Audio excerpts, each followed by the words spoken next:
Yes, when you have a complaint against a brother, how dare you bring him before pagan judges instead of bringing his case before God's people? Well, if you have a complaint against a brother, do not bring him before the judge of the world. Bring him to the church. In the church, there must be a hukum ministry. There must be. Ngayon, what we are reading is complaint. That means to say, this kind of hukum is resolving issues. In a traditional church, there is a ministry that resolves issues. But that is not the only ministry of hukum in the Bible. There's another, I call that kind of ministry, what you're reading is hukum, a defensive hukum. It's called defensive because there are complaints. There are some issues. There are intrigues. There are arguments. There are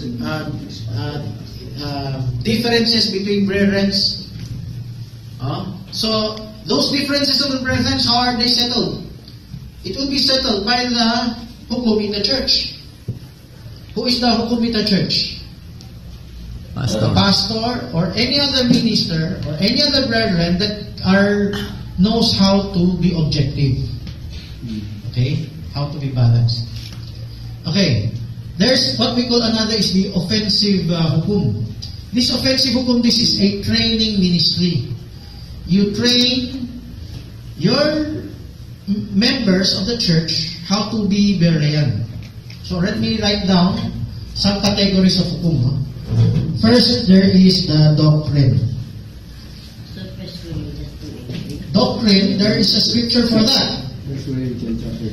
There are many scriptures for doctrine. You just write them down. Acts chapter 2, 42. There's Hebrews chapter 5, verse 12, 13, 14.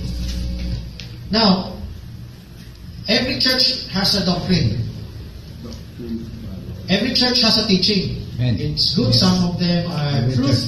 Some of them are error. Pero, the doctrine is one aspect. The other aspect, so hukum can also involve doctrine, and that is what all the churches are doing. They're teaching doctrines. Sometimes they're comparing that doctrine to supposedly error doctrine, or wrong doctrine. That's good. Pero, we should need the secondary aspect of training. The secondary aspect of training is being Berean. Write this down. Being Berean is the same as repentance from ignorance. How many of you knows Acts 2:38? Raise your hand. 1, 2, okay, 3. Acts 2:38 is the fulfillment of Matthew 28:19. Amen. You already know that? The name of the Father, and of the Son, and of the Holy Ghost is Jesus, and you should be baptized in the name of Jesus, which is the name of the Father, and the Son, and the Holy Ghost. Now, before you get baptized, what did Peter say? What did Peter say? Repent. So, the word repent involves being Berean. Why do you say that? Because many people on earth are repenting from vices in their life. But God is looking for a repentance from ignorance. Acts 7:13. Let's give some example. A Catholic, a Buddhist, a Muslim can repent from their crimes in their life. The sins of the flesh.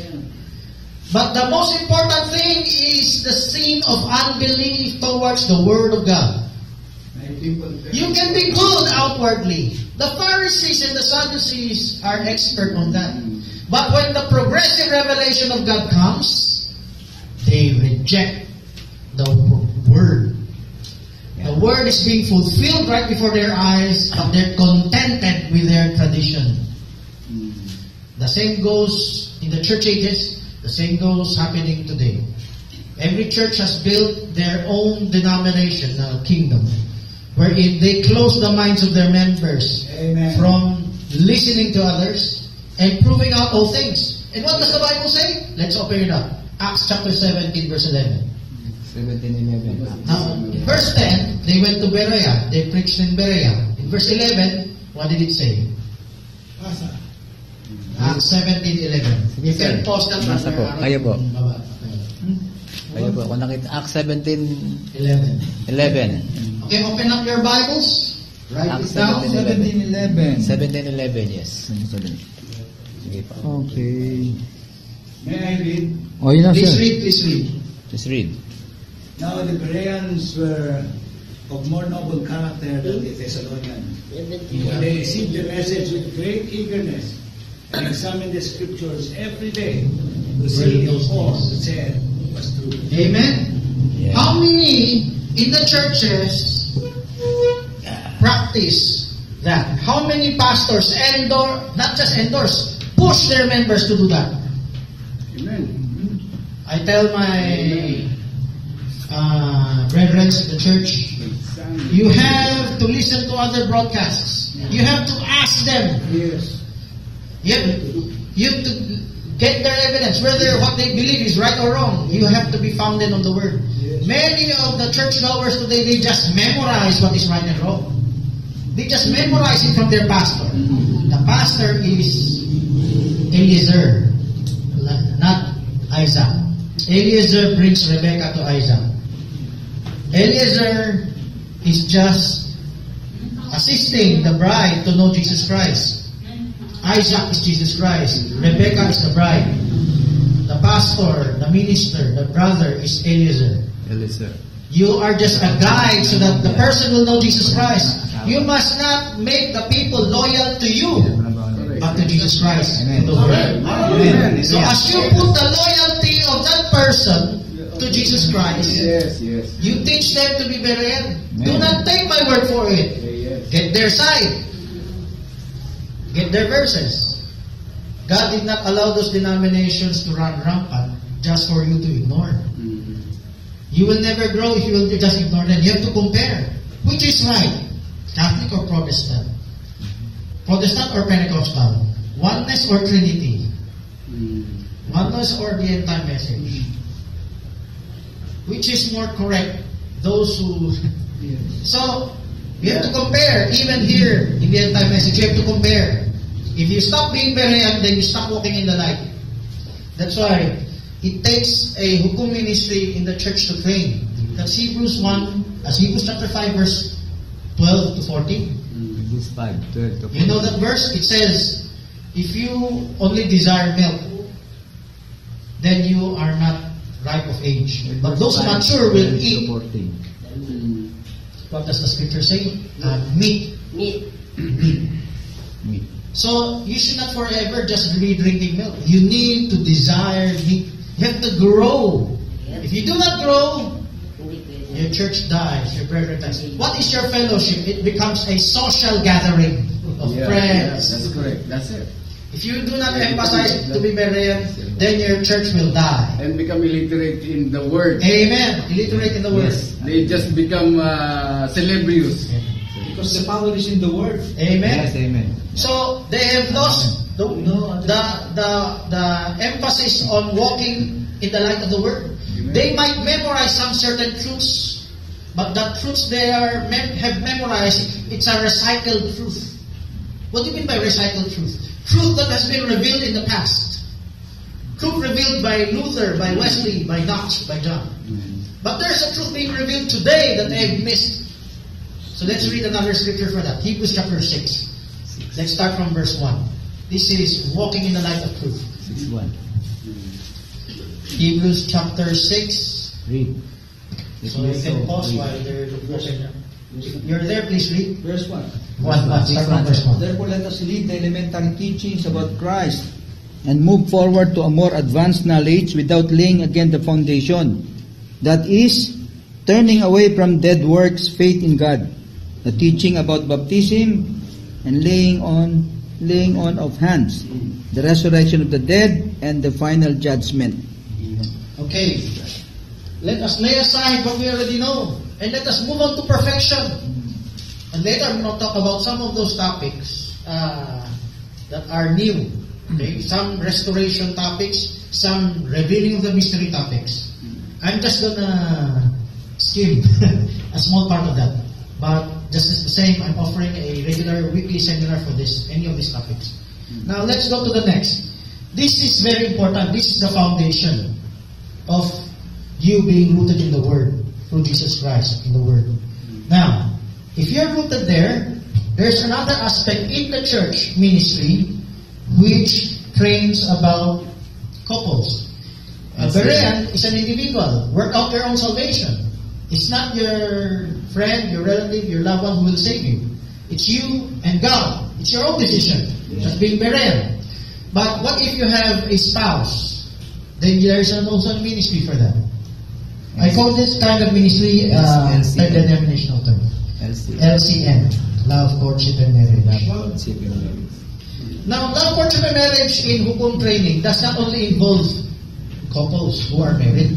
They also involve singles. Did you know that? Many singles in the church are being influenced by the world. They're influenced how they would carry a relationship by the standards of the world, not the standards of God and the Bible. I'll just give you a short glimpse of what the standard of the Bible that we are emphasizing. Like, let's say a person is single. She is being courted by an unbeliever. Believer, unbeliever, semi-active believer. There is a type from the Bible of Jacob serving for 7 years before he got his wife. Actually, he was deceived. That's why it took him 14 years before he got Rachel. Servitude is what we call in Tagalog, paninilbihan. How many of you are aware of that? Some of them are aware. The rest are not. Okay. This paninilbihan in the Bible, I'm not talking of paninilbihan, our old Filipino practices before. Today it's almost disappeared. Has disappeared. This could translate to Bible training for the person before he is approved. You don't just receive a suitor. You screen him off by the scriptures. And if that person is not mature in the Word, then he needs to grow in the Word. Growing in the Word entails some training.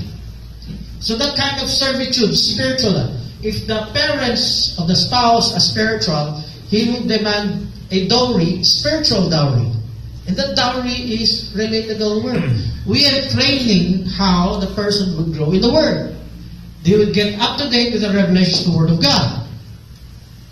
So, some of them involves objective report in the message of the hour. And I will go to the third part.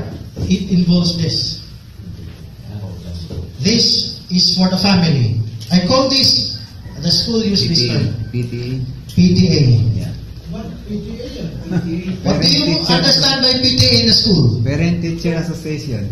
Amen? Parent-Teacher Association? Yes. I also use another term, patriarchal training. Aspect. Yes, I have a track there. That's that subject. Maybe someone could point it out. So, PTA could be Parent-Teacher Association, patriarchal training aspect or authority. The family needs training. Amen. When I started in Cogeo, there are many followers in the church who are traditional in their family in the sense that they don't have any training. They just bring their children to school. They just bring their children to the church. When they bring their children to the church, some of the children got wine of the revelation, some don't. But as a Christian parent, you have an obligation to assert authority on your family, how they will grow. And one way of making them grow is speaking the Word. Did you know as a parent, you have the authority to demand your children to speak the Word? How do you make them speak the Word? Isn't it I gave out some booklets and some tracts? Every night, you tell them to open up the verse and report to you. As a parent, tell me what you're reading there. Or what have you read? What have you heard from the broadcast? What have you heard in the preaching? Every day, you should share it to me. then one day, every day you do that, your children will grow hungering the words of God. That's how you train your children. That's just one aspect. Patriarchal training is very wide. It has many aspects. I'm just showing one aspect of this. Let's see some scriptures. Isaiah chapter 59 verse 21. Isaiah 59:21. This is one example of biblical 59:1. assertion of authority that your child should report to you. Okay? That's how you train your children. Isaiah 59:21, please read. Please read. So, pause the video while it's being open. Okay, Isaiah 59. Isaiah 59:21. If you have some Bibles, I recommend you open up your Bibles. You know, when you open up your Bibles, there is a 21. blessing. So do Isaiah not be 59:21. contented that you're just hearing it out. Sir. Unless you memorize that verse, open it up. Okay? Okay na. For my part, this is my covenant with them, says Yahweh. My spirit which I have poured out on you, and my words which I have put in your mouth, Shall will not. never leave you, Amen. nor your children, Nor nor your children's children, Yes, tama. forever and ever. Never. So, the mouth that was placed in you, that is the revelation you received. And you have to share it, as what was being emphasized a while ago. You have to go out, witness. Well, it does not end there. You should demand your child to do the same. Not just outside, even to you. There is a family fellowship every day. Not just on the Sundays. Not just one day a week. Every day. Every day. At night, instead of letting them watch television, working television. Gather together your family and make it as a family devotional time. Ask your children to what you read in the tracts of. Report it to me. Share to me what you have read. That is fulfilling Isaiah 59:21. Your children's children, it goes even up to the grandson, granddaughters, grandchildren. It is a practice. You know, if the Jews did not do that, we don't have the Bible. Let's thank God for this commandment that the Jews were able to practice it until we had at least the written Bible. They memorized the Torah and they wrote it down. So that's how they transfer it to their children. Without transferring to children, we will not have it today. And let's look at the Christians today. It's already cut. Some parents are active, but their children are not.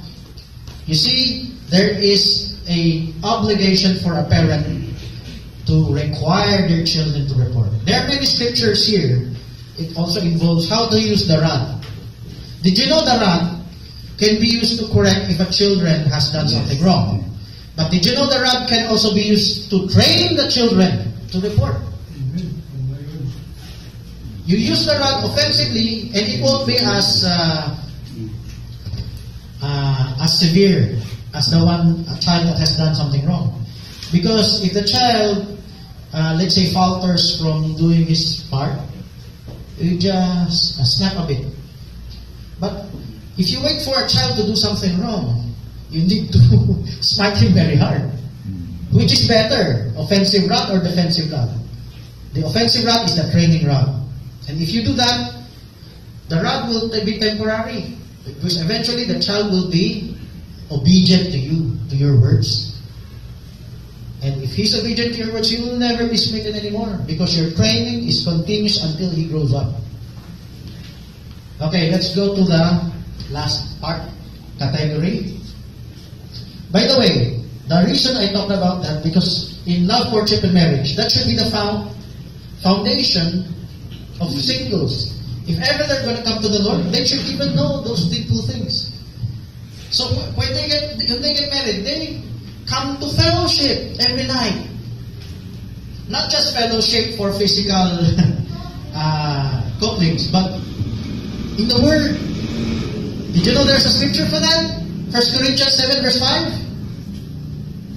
You do not just come together by your incontinency, you also come together for prayer. And it is not written, but I will include sharing the Word. Husbands and wife, like Aquila, Priscilla, they are revived in revelation of God.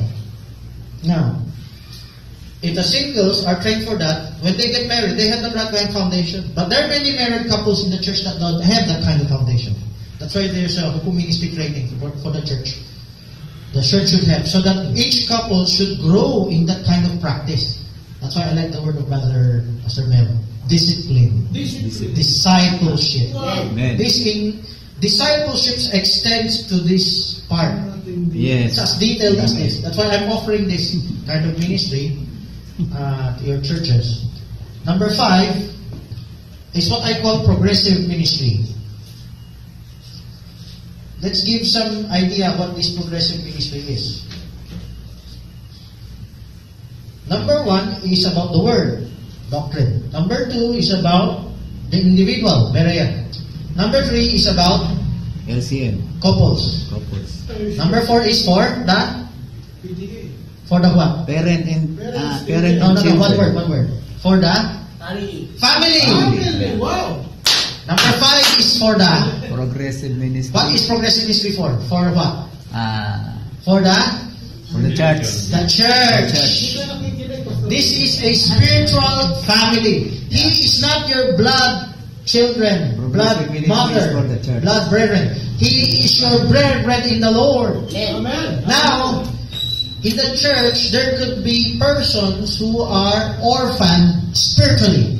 Say, orphaned spiritually. The parents might provide for him materially, physically, but the parents would not assert authority because the parents have not yet been trained. But it's possible if the child or the person is in the church is like a spiritual orphanage wherein the person will be taught these things. The person will be taught how he would live his life, how the child will live his life.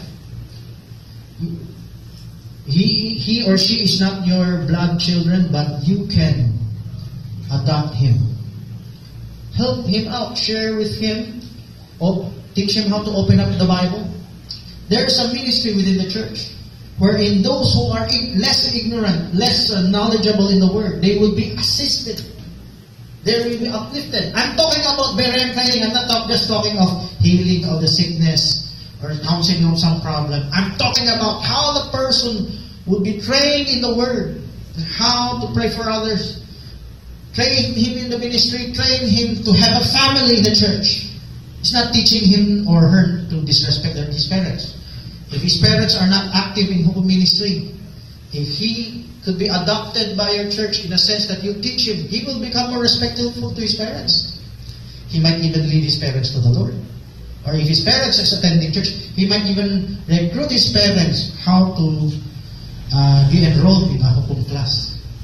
So, that is this progressive ministry. I'll give you another aspect of progressive ministry. Do we worship by listening to the Word? I heard someone here say a while ago, you have to speak the Word. You do not just listen, you have to speak it out. Amen. Revelation 10:11. You must prophesy again to many nations, tongues, and kings. So, I'm going to show you an original fellowship before the church becomes ritualized. You say ritualized, there's a pulpit. There's nothing wrong with the pulpit, huh? But the original form of fellowship is not this format. Yes. This format is nothing wrong. This format is same as Christ evangelizing, preaching outside. So this kind of format, wherein per people facing the audience, is, shall we say, a stepping stone format, wherein Christ is evangelizing, speaking to crowds of people. But there's another format wherein Christ told the people to sit down in circle groups. And that circle groups is the original form of worship gathering. Amen.